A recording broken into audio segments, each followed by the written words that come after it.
Bring in former Secretary of State Mike Pompeo, now a Fox News contributor, and just get your take as to what is happening and what you think the White House and the Pentagon will say today.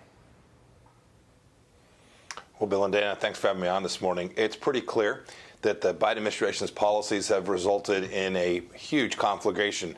I hear people talking about whether we're going to end up at war with Iran. I can assure you the Iranians are at war with the United States today. They've now killed American servicemen. These three certainly in these past days, and we shouldn't forget the two Navy SEALs that lost their lives in the efforts in the region as well.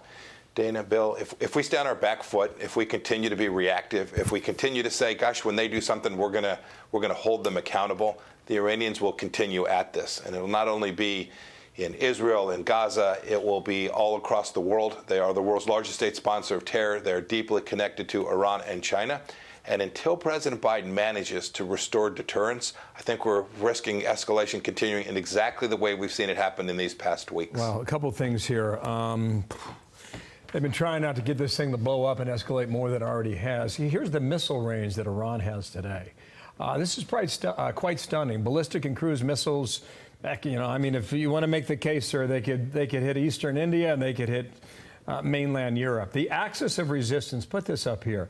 This is the route that Iran has used, and this is part of the reason why our U.S. troops are there, 3,500 of them, trying to prevent them from resupplying Hezbollah in Lebanon or the forces in Syria, or even supplying forces in the West Bank there, just west of where you see Jordan on the map. Jack Keane last hour, he said you got to hit the right target. Mitch McConnell said, hit him hard.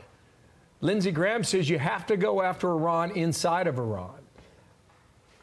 When you try to balance not escalating a wider Middle East war with the appropriate response to get Iran to back down, how do you calculate that?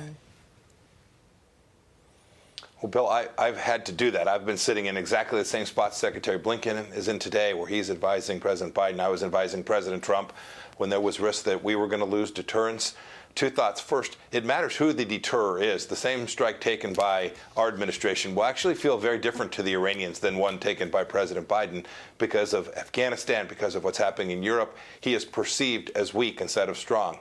I think that leads to a stronger response being required. And whether that's inside of Iran or commercial targets in the Gulf or Iranian assets that are around the world, this is going to have to be a serious response at scale, determined likely over time, or it'll just look like, hey, we're waiting for y'all to kill some more Americans again, and then we'll fire at some empty warehouses in Syria. That would be an enormous mistake for the American people. I wish it was the case that what happened in Tehran stayed in Tehran, but the United States is going to have to lead. We will get our partners and friends to be along with us if we demonstrate that resolve adequately, Bill. The White House will brief at 1:30, the Pentagon at 2:30, so we'll have that. Also over the weekend, there was reports that there were actual staff members of the UN refugee agency that supposedly helps take care of the Palestinians, but now you have 12 countries pausing funding, including the United States. Austria and Japan also added to that list.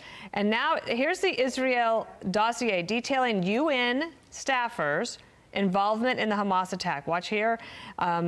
One UN staffer kidnapped an Israeli woman.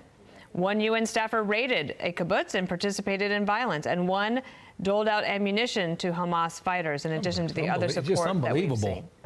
Your thoughts on that? And Bill, I heard you say unbelievable. Sadly, I'm not surprised in the least.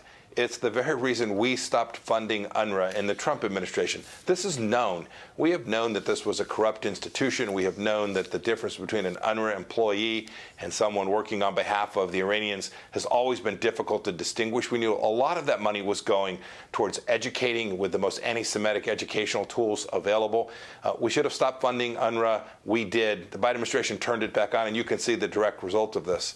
Bill, I will not be shocked at all if we learn that there wasn't just a dozen, but dozens and dozens and dozens of UN employees, proving the UN's moral failure, that this will be dozens and dozens of UN employees that were involved in the events of October 7th and the holding of American hostages since that day. Wow. Oh, well, that's a remarkable statement. Let's get the information out there. Yeah, and your comment from earlier. Yes, ma'am. You know, Iran is at war with us. Let that settle in. Sir, thank you for your time today. Thank you. Coming on. Mike Pompeo. Bill, Dana, thank you. Bless you all. Thank you. I'm Steve Ducey. I'm Brian Kilmeade. And I'm Ainsley Earhart. And click here to subscribe to the Fox News YouTube page to catch our hottest interviews and most compelling analysis.